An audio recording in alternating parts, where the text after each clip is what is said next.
Assalamualaikum warahmatullahi wabarakatuh, halo sobat. Selamat datang di channel Dzaf TV. Kali ini saya masih membahas tentang sejarah dan kontribusi ilmuwan muslim di berbagai bidang. Ilmuwan muslim yang sekarang akan kita bahas adalah Al-Zahrawi, ilmuwan muslim yang dikenal sebagai bapak ilmu bedah modern. Siapa dia dan apa saja penemuannya? Mari kita simak bersama.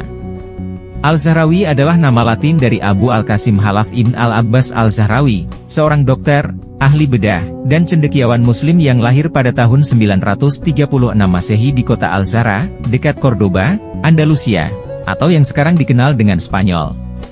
Kota ini adalah pusat kebudayaan dan ilmu pengetahuan pada masa kejayaan Islam di Spanyol.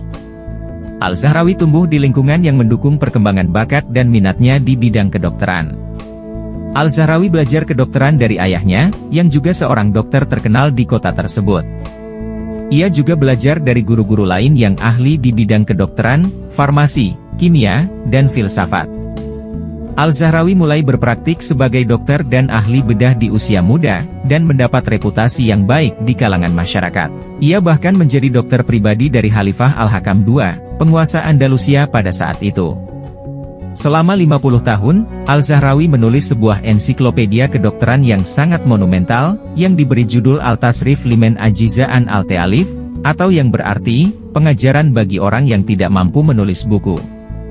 Buku ini terdiri dari 30 jilid, yang membahas berbagai topik tentang kedokteran, seperti diagnosis, pengobatan, farmakologi, diet, kosmetik, penyakit menular, penyakit mata, penyakit kulit, penyakit gigi, pembedahan, dan lain-lain.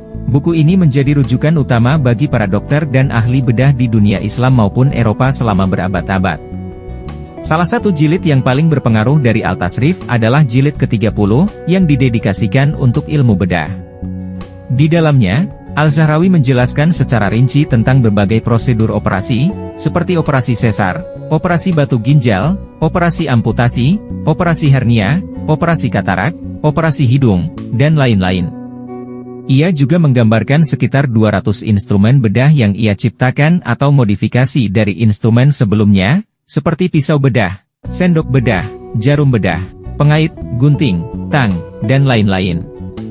Gambar-gambar instrumen bedah ini merupakan yang paling awal dalam sejarah ilmu bedah. Al-Zahrawi juga merupakan orang pertama yang menggunakan usus kucing sebagai benang untuk menjahit luka bagian dalam. Bahan ini terbuat dari lapisan usus hewan, dan dapat diserap oleh tubuh manusia. Hal ini berarti tidak perlu operasi kedua untuk menghilangkan jahitan internal. Inovasi lain yang pertama kali digunakan oleh Al-Zahrawi adalah penggunaan tinta untuk menandai sayatan pada pasien sebelum operasi. Ia juga menemukan gips untuk menstabilkan tulang yang patah, dan menggunakan kapas untuk membersihkan luka. Al-Zahrawi tidak hanya ahli di bidang ilmu bedah, tetapi juga di bidang lain, seperti farmasi, kosmetik, dan diet.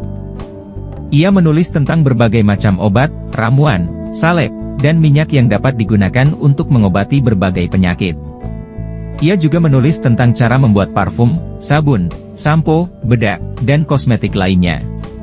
Ia juga menekankan pentingnya hubungan antara kesehatan dan makanan, dan memberikan saran tentang makanan apa yang harus dihindari, pola makan yang sehat, dan penggunaan makanan sebagai bagian dari rencana perawatan.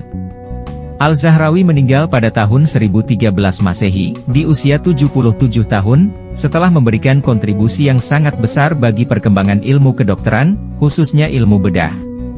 Karya-karyanya diterjemahkan ke dalam bahasa Latin, Ibrani, dan bahasa-bahasa Eropa lainnya, dan menjadi inspirasi bagi banyak ilmuwan dan dokter di masa depan.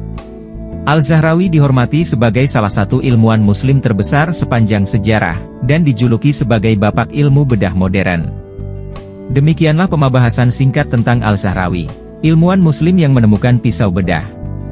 Semoga bermanfaat dan menambah wawasan kita tentang sejarah dan kontribusi ilmuwan muslim. Jangan lupa untuk like, komen, share, dan subscribe channel Dzaf TV. Wassalamualaikum warahmatullahi wabarakatuh.